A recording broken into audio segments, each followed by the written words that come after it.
नमस्कार, SBT news में आपका स्वागत है। पेश है 16 जून बुधवार सुबह 10:15 बजे राजस्थान की बड़ी खबरें। राष्ट्रीय मिलिट्री स्कूल धौलपुर के 12 छात्र विद्यालय में अध्ययन के बाद देश में स्थित विभिन्न सैन्य अकादमियों से प्रशिक्षण प्राप्त कर भारतीय सेनाओं में मातृभूमि की सेवा एवं रक्षा करने का संकल्प लेते हुए शामिल हो गए। विद्यालय के जनसंपर्क अधिकारी ललित त्यागी ने बताया कि जून 2020 से जून 2021 के बीच भारतीय सेना में बतौर कमीशन अधिकारी सम्मिलित होने वाले छात्रों के नाम हिमांशु शेखर, अर्जुन सिंह, सौरभ गुप्ता, रोहित कुमार, शिखर थापा, संदीप माटे, प्रतीक कुमार, हर्ष, सौरभ कुमार एवं शिवम कुमार हैं, जिन्होंने थल सेना में बतौर अधिकारी स्थायी कमीशन प्राप्त किया है।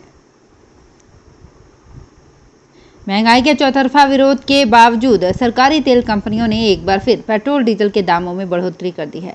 बुधवार को तेल कंपनियों ने पेट्रोल 26 पैसे और डीजल 14 पैसे महंगा कर दिया, जिससे जयपुर में अब पेट्रोल के दाम 103 रुपये 29 पैसे और डीजल के दाम 96 रुपये 38 पैसे प्रति लीटर हो गए हैं। साल 2021 में तेल कंपनियों ने डीजल 15 रुपये 49 पैसे और पेट्रोल 14 रुपये 68 पैसे प्रति लीटर महंगा कर दिया है। रिश्वत के आरोप में गिरफ्तार किए गए रेवेन्यू बोर्ड के 2 आरएएस अधिकारियों को सरकार ने सस्पेंड कर दिया है। सरकार की ओर से जारी आदेश में आरएएस बीएल मेहरड़ा और सुनील शर्मा को निलंबित किया गया है। इससे पहले इन्हें कार्मिक जांच की ओर से निलंबित किया गया था। ऐसे मामलों में कार्मिक 6 महीने पहले बहाल हो जाता है। कोविड की दूसरी लहर के बाद प्रदेश में लगाए लॉकडाउन से हर सेक्टर से जुड़े लोगों की रोजी रोटी पर संकट आया। जयपुर का आमेर महल और हाथी गांव को पर्यटकों के लिए बंद कर दिया गया। इससे हाथी गांव में रहने वाले महावतों पर आर्थिक संकट आ गया। आर्थिक संकट के चलते महावत के लिए हाथी का भरण पोषण करना बहुत मुश्किल हो गया था। इसे देखते हुए मुख्यमंत्री अशोक गहलोत ने महावतों को प्रति हाथी प्रतिदिन 1500 रुपये आर्थिक मदद का ऐलान किया है। बीजेपी प्रदेश अध्यक्ष सतीश पूनिया ने सरकार की वर्चुअल मुलाकातों पर बयान जारी सरकार को कटघरे में खड़ा कर दिया है। पूनिया ने कहा कि राज्य की कांग्रेस सरकार वर्चुअल है, मुख्यमंत्री वर्चुअल हैं और अगले चुनाव में इनको वोट भी वर्चुअल ही मिलेंगे, क्योंकि ऐसी जन विरोधी और वादा खिलाफी वाली सरकार से जनता किनारा कर लेगी। पूनिया ने कहा कि जनता भी इनसे वर्चुअल जैसा ही व्यवहार करेगी। जोधपुर के सरदारपुरा थाना के अंतर्गत गोल बिल्डिंग से जालोरी गेट रोड पर प्रथम मंजिल पर बने ज्वेलरी शोरूम में चोरों ने सेंध लगाकर लाखों के सोने चांदी के आभूषण, 73,500 रुपये और डीवीआर चुरा कर ले गए। चोरों ने कैमरे के तार भी काट दिए। पुलिस के अनुसार शास्त्री नगर सेक्टर डी के प्रमोद कल्ला का गोल बिल्डिंग से जालोरी गेट रोड पर मुग्धंस ज्वेलरी नामक शोरूम है। चोरों ने रात को पिछले दरवाजे से शोरूम में सेंध लगाई। दरवाजे का ताला तोड़कर अंदर घुसे चोरों ने ज्वेलरी सेक्शन के चैनल गेट पर लगे ताले तोड़े और अंदर दाखिल हुए। किशनगढ़ से दिल्ली के बीच चलने वाली स्पाइसजेट एयरलाइंस की फ्लाइट के टाइम शेड्यूल में 1 घंटे के समय का फेरबदल किया गया है। दिल्ली की ये फ्लाइट प्रतिदिन दोपहर 3:10 पर आएगी और यहां 15 मिनट के ठहराव के बाद 3:25 पर पुनः दिल्ली के लिए रवाना होगी, जबकि सूरत किशनगढ़ की फ्लाइट सोमवार और शुक्रवार के साथ अब बुधवार को भी उड़ान भरेगी। किशनगढ़ से इंदौर के लिए जाने वाली एयर स्टार की फ्लाइट भी अब रविवार, मंगलवार और गुरुवार को उड़ान भरेगी।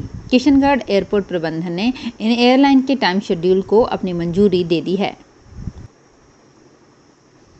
राजस्थान के खाद्य एवं आपूर्ति मामले के सचिव सुधांशु पांडे ने मंगलवार को संवाददाता सम्मेलन में कहा कि अनाज से एथेनॉल बनाने में मक्का की बड़ी भागीदारी होगी। मक्का से 740 करोड़ लीटर एथेनॉल बनाने की योजना है। इसके अलावा चावल आदि से भी एथेनॉल बनाए जाएंगे। अगले 1 साल के दौरान अनाज से 100 करोड़ लीटर एथेनॉल बनाने की योजना है। केंद्र सरकार की ओर से पिछले लॉकडाउन में भेजा गया चना राजस्थान के कई जिलों में बच गया और 1 साल से उस चने को लेकर कुछ तय नहीं हुआ। अब चने को महिला एवं बाल विकास विभाग को देने लगे तो गोदाम में चना खराब होना सामने आया। अब बड़ा सवाल उठा कि खराब चने की भरपाई कौन करे। इधर सरकार ने कहा कि चना तो राशन डीलरों के पास अमानत के रूप में पड़ा था, खराब हुआ तो वही भुगते। राशन डीलर बोले कि वे तो जिम्मेदारों को चिताते रहे, उन्होंने सुध नहीं ली, इसमें अब वे क्यों भुगते। बचा चना सबके लिए सिरदर्द बन गया है। उदयपुर को जितना चना मिला उसमें 72 मैट्रिक टन चना बच गया था। सरकार के आदेश के बाद इस चने को महिला एवं बाल विकास विभाग को देने की कवायद शुरू कर दी गई और उदयपुर में 72 में से 13 मैट्रिक टन चना ही बचा है। जोधपुर में राजस्थान राज्य बाल संरक्षण आयोग अध्यक्ष संगीता बेनीवाल मंगलवार को कोरोना काल में अनाथ हुए मासूमों के घर पहुंची। शहरों के साथ ग्रामीण क्षेत्र में उन्होंने परिवारों की व्यथा सुनी और सरकारी स्तर पर हर संभव मदद का आश्वासन दिया। बेनीवाल सबसे पहले मणाई गांव पहुंची, इसके बाद बिजवाड़िया, ओसियां, जोधपुर शहर के चांदपोल, झालामंड क्षेत्रों का दौरा किया।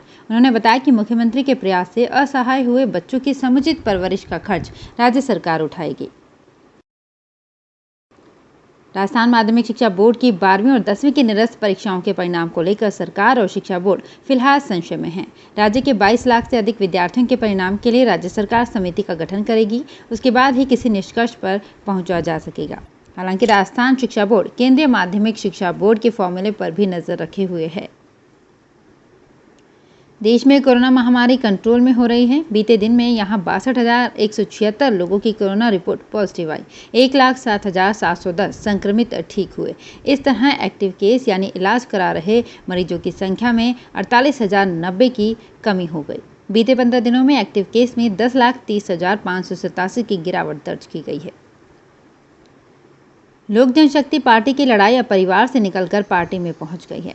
सोमवार को पूरे दिन हुए हाई वोल्टेज ड्रामे के बाद एलपीजी संसदीय दल के नए नेता बने पशुपति कुमार पारस ने मंगलवार को राष्ट्रीय कार्यकारिणी की बैठक बुलाई। इसमें चिराग पासवान को पार्टी के राष्ट्रीय अध्यक्ष पद से हटाने का फैसला लिया गया। इसके तुरंत बाद चिराग पासवान ने राष्ट्रीय कार्यकारिणी की बैठक बुलाकर 5 बागी सांसदों को एलजेपी से हटाने की अनुशंसा कर दी।